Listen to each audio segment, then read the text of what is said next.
There are some beautiful, rare, and valuable gemstones out there, and the amount of money people spend on them is incredible. Which are the most valuable though? Which stones are considered the rarest, and where do we get our hands on them? We'll try to answer those questions and fill you in a little bit about these precious stones on our list of world's rarest gemstones. Taffet. This very extremely rare gemstone was actually discovered not in the ground or in a mine, but it was first found in a jeweller's shop in Dublin, Ireland, back in October 1945. After it had been cut and polished, the gem was misidentified as spinel, considering it was found in a box of spinels. It was discovered by Richard Taff, for whom it's named. He noticed that there were inconsistencies between the spinel and the taffet, so he sent it off for testing, and it eventually came back as a new, amazingly rare gemstone. It's made up of mostly aluminium, magnesium, and beryllium, which makes it the very first mineral that contains both magnesium and beryllium as some of its main components. Now its findings set up a tough situation. How was Taff supposed to know where it came from since he found it in a shop? Fortunately, once the announcement was made about how the new stone was found, other gemstone collectors and jewelers began examining their spinels, some of which turned out to be taffite as well, and it was eventually traced to Sri Lanka. A few have been found in China and Tanzania as well, but it's thought that there are 50 or fewer samples of taffite in the entire world. Benitoite. Although this gem is the state gem of California, it's super rare and only mined in one tiny little area of the state. And get this, the mine closed up shop in 2006, so now it's an even more rare gem than it was before. Back in 1907, when it was first described by a man named George D. Louderback, who called it the precious gemstone Benitoite because of its existence in San Benito, California, close to the headwaters of the San Benito River. Benitoite does occur outside of California, but the small area in California in which it used to be mined is the only place where gemstone quality stones have been found. It was officially named the state's gemstone in 1985 in recognition of the fact that although it can be found in Arkansas and Japan, the mine in California is the only place where it can be feasibly mined. As we said, it's rare and a well-cut sample of benitoite can go upwards of $10,000 a carat. California, here we come.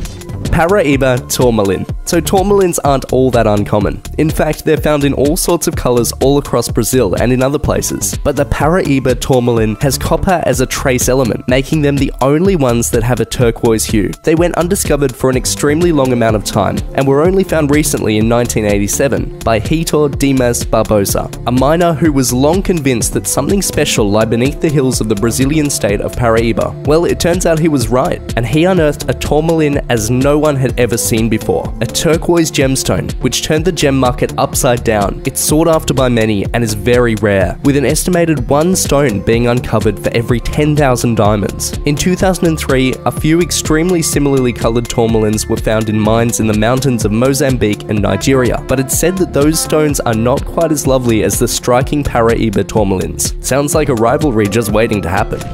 Larimar. This blue stone is only located in the Dominican Republic and is a variety of pectolite, a silicate mineral. The stone's colors vary anywhere between dark blue, green blue, light blue, and white, but it's typically found with a turquoise color. The stone had been known about by locals in the Dominican Republic for quite some time, and they believed that it washed up from the sea, and they simply called it blue stone. It wasn't until 1974, when a man named Miguel Mendez brought it to prominence, that Larimar became something sought after. Mendez named the stone by combining the Spanish word for sea with his daughter's name. His daughter's name was Larissa, and the Spanish word is mar. Therefore, the gemstone became known as Larimar. Larimar had been washed up on the beaches of the Dominican for years, but during the 1970s, sufficient amounts of the stone began turning up to open a mine, and the rest is history.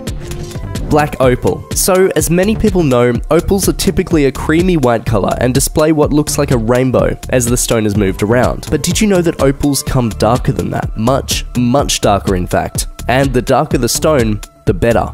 New South Wales, Australia holds a few mines, the few mines in which the majority of black opals are found in the Lightning Ridge area. In 1938, a stone known as Aurora Australis was located in Lightning Ridge and is known as the rarest and most valuable black opal of all time. It weighs 180 carats and, back in 2005, was valued around 763,000 US dollars, or 1 million Australian dollars. It's dark, and that's what makes it so valuable. These days, the top of the line black opals can, depending on the circumstances, fetch around $15,000 per carat, which means the Aurora Australis, had it been held onto until today, would go for roughly $2,700,000.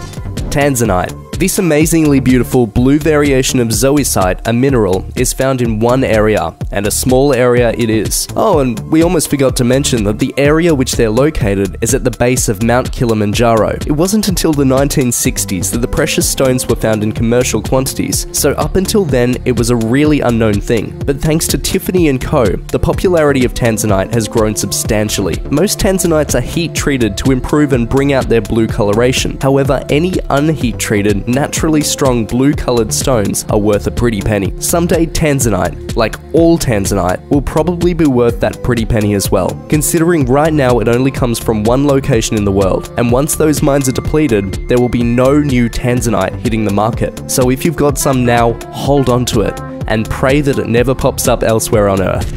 Paynite. Back in 1951, British geologist Arthur Charles Davy Payne discovered Paynite, but it wasn't until 1957 that it could be officially recognised as a new mineral. When it was confirmed as new, it was named after him, as it seems to be a tradition of discovery. It's made up of aluminium, oxygen, boron, and zirconium, and it also contains tiny amounts of vanadium and chromium, which gives it its colour.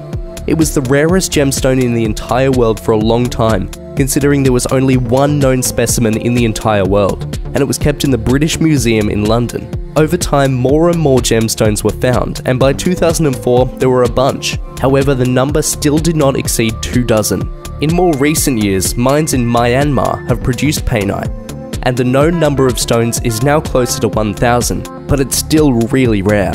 Stones weighing in at just 1 carat can go for more than $60,000, making it one sought-after gemstone. Grandi de Right. So this scarce stone was first found in Madagascar by one Alfred Lacroix, a French mineralogist, who then went to describe it in 1902 and named it in honour of Alfred Granadida, a French explorer who was an expert in Madagascan history. It has been found in multiple places throughout the world. However, only stones that have come from Sri Lanka and Madagascar have produced stones that are gem quality. Most Grandi de Right is translucent, but the rarest specimens are more transparent, with the most valuable being wholly transparent. The gemstone was confused with serendipite, another stone, because Grandi de Right of that transparency and colour had not yet been seen. An expert did an analysis and confirmed that it was in fact Grandi de Right, and the gem was sold for an undisclosed amount of money. Wouldn't you love to have a stone you think is one thing, then it turns out to be one even rarer and more valuable? The luck of some people.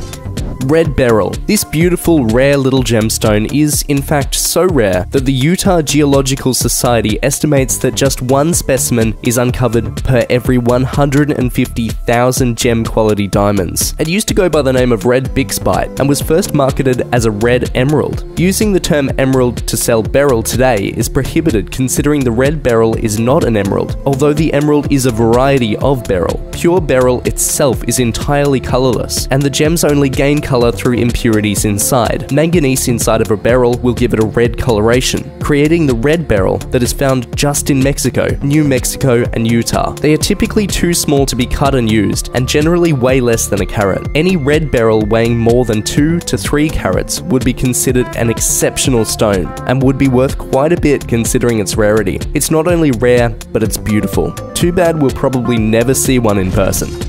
We've seen some incredible gemstones already, and we still have one more for you. But first, we have a question for you. If you just so happen to stumble your way across a rare and valuable gemstone, would you hold on to it and keep it for yourself, or would you sell it off and live the high life? Let us know down in the comments below.